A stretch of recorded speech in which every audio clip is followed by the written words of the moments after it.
এই তো ঢাকনা নিয়ে চলে এসেছি।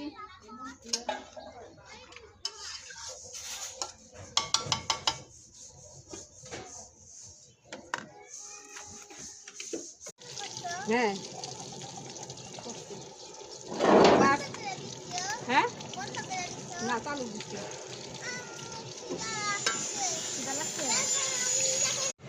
আজকে আমাদের ভিডিওটা কেমন লাগলো অবশ্যই সুন্দর একটা কমেন্ট করবেন। সবাই ভালো থাকবেন, সুস্থ থাকবেন। এ পর্যন্তই, পরবর্তীতে আরও সুন্দর একটা ভিডিও নিয়ে চলে আসব।